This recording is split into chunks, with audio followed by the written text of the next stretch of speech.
Good evening and welcome to UWE News. I'm Matt Bass and making the headlines this evening. Goodbye DJ Derek. Bristol pays its respects to the man who lived the life he loved. Moving into the city centre, controversy surrounds the latest residents at the Harbourside. And the Prince is dead. Long live his music.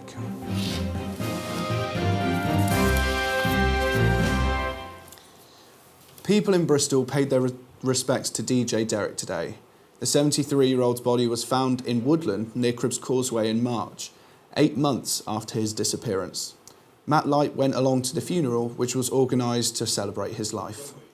Hundreds of friends, well-wishers and fans gathered at St Agnes Church in St Paul's today for the funeral of Derek Morris, otherwise known as DJ Derek. Derek's remains were discovered on the 10th of March by the mall Cribbs Causeway after an 8-month search for his whereabouts. DJing at the funeral was close friend and fellow DJ Aidan Larkin, who shared his memories of Derek with us. I met Derek at Glastonbury many years ago. Wandered in a tent where there was all this great old music playing and couldn't quite believe my eyes and ears when this little old librarian got on the mic with his rasping Jamaican accent and introduced Heads High by Mr. Vegas. So I booked him to play in my night in Oxford there and then, and we became instant friends, and we'll always be we'll always be the best of friends. Throughout the ceremony, Derek's favourite records were played, and people gathered outside the church to listen to the service. Amongst the crowd were many notable local musicians and friends of Derek's.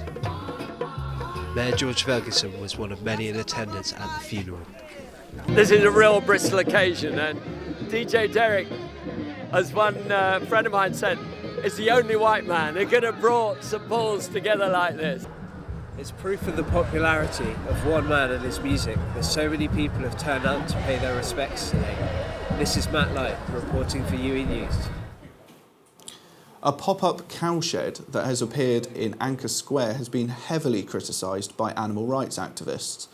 The art installation features 2 live cows and aims to provoke a discussion about the food industry. Rachel Dinning reports. Nessie Reid is bringing nature into the heart of the city. And for the next 4 days, she's living in a temporary milking parlour constructed in Anchor Square. The best part? Her roommates are 2 purebred Guernsey cows. As well as spending her nights on a bed made of hay, Nessie will be milking the cows publicly in an attempt to remind people exactly where their food comes from. I think milk is a really great lens to look at more broadly how we value and relate to our food. In general, we go to the supermarkets and we just pick whatever we want up from the supermarket shelf. We often don't know the stories, the histories, the kind of biographies behind our food. Less than 50 years ago, people would have gone onto the high street and known where their meat came from, known where their milk came from. And we're able to kind of hold farmers to account, and we're able to hold retailers to account. And now we just have this totally anonymous relationship with our food. But the idea of cows in the city has not been welcomed by all. Animal rights activists say that the project promotes the milk industry, which uses artificial insemination to produce the milk. People for the Ethical Treatment of Animals want to remind the public that the 2 cows on display will relive the nightmarish cycle of pregnancy and loss until they can no longer produce milk and will be sent to slaughter. But farmer Nick, who owns the 2 cows, thinks the project will show people that farmers do care about their animals. We're not all sort of cruel to animals and that. We try our best to be kind to them and look after them well, and if you look after them well, they look after you. So that's one of the things that's going to be discussed, I think. Let's declare you open. Mayor George Ferguson was on hand to open the ceremony, and he thinks the project's a great idea. I think a lot of people think food just comes off supermarket shelves. They don't realise a lot of it's flown across the world, a lot of it's repackaged and has a load of chemicals and things put in it. And it's really, really important that we put an emphasis on local food. And this is a wonderful little illustration of bringing country and city together. There's been a considerable turnout so far, but the debate remains. Is the milking shed really raising awareness of food production, or is it a publicity stunt too far? Rachel Dinning for UWE News. Moving on to another animal story, this one's a real stinker. Ever stepped in something unpleasant while taking a stroll? UWE News investigated and got to the bottom of what's on your shoe. Britain is a nation of dog lovers. In Bristol alone, there are around 44,000 four-legged friends. But how many people actually pick up after their pooches? With only 2% of complaints resulting in a fine, it seems like Bristol needs a tidy up. Here's the scoop. Covering the Bristol area, there are only 3 dog wardens. In 12 months, the City Council has received over 469 complaints of dog fouling. That's a lot of work.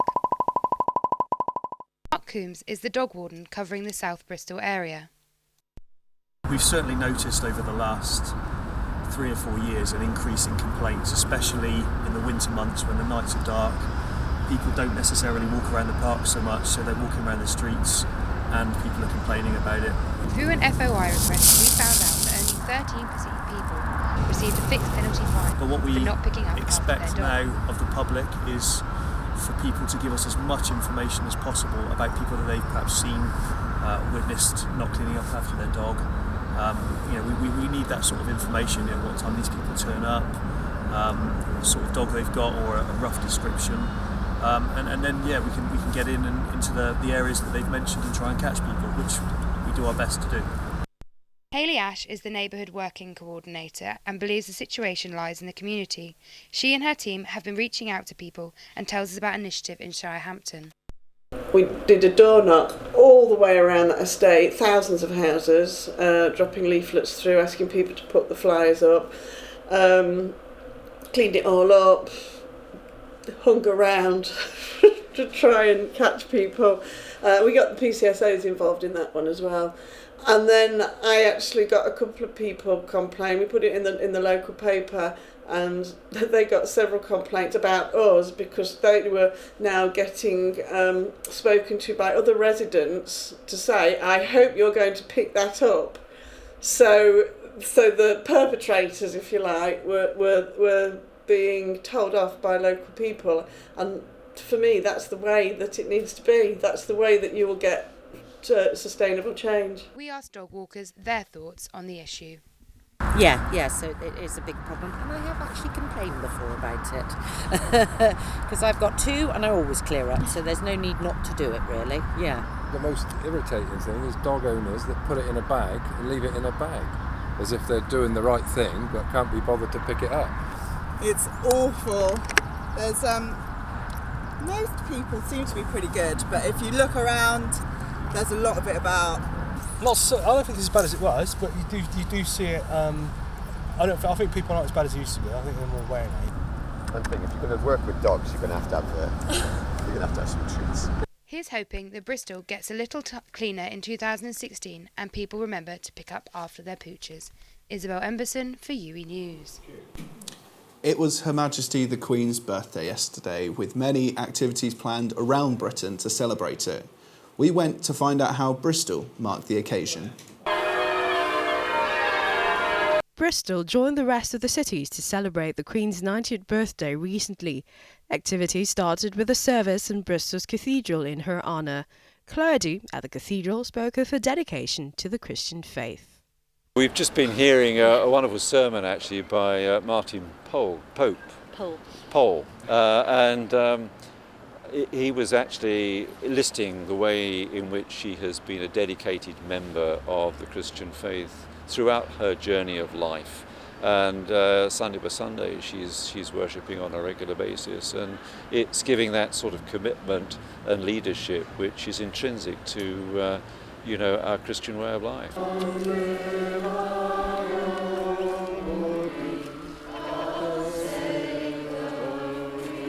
At the M Shed, families and well-wishers gathered to see the beacon lit at this special occasion.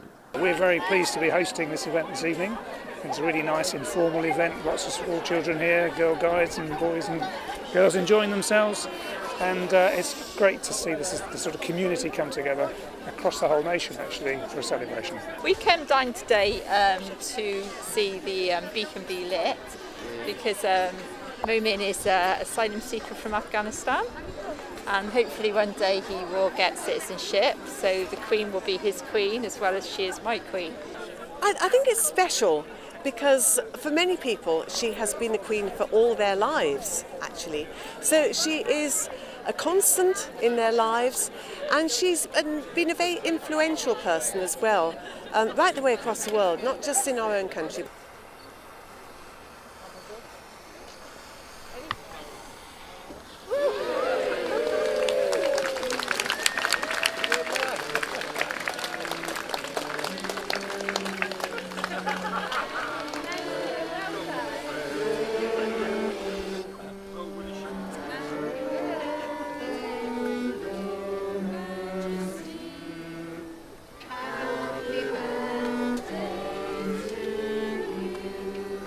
Happy birthday, Your Majesty. We have all heard the sad news of the death of music legend Prince. Susie Pincock has more.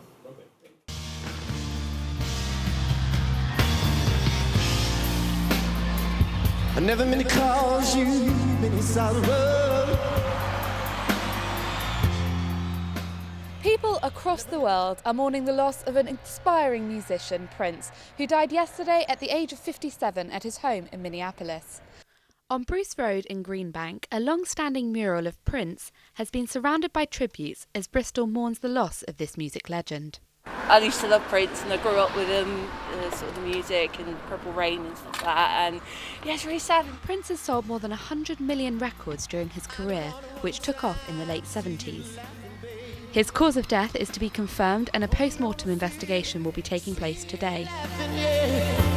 In the purple rain, purple rain, purple rain.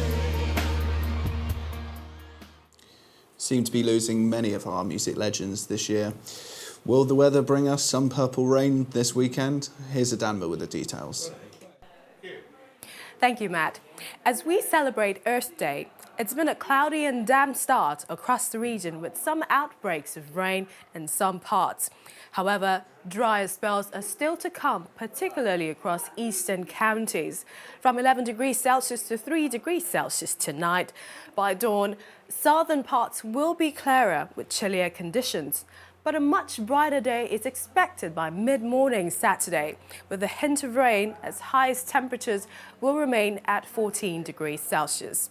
And if you're headed to the London Marathon, like I'm sure Matt is, other than some road closures, northerly winds will predominate through the day, a mixture of sunshine, scattered showers and frost by night. So make sure you stay hydrated and energetic.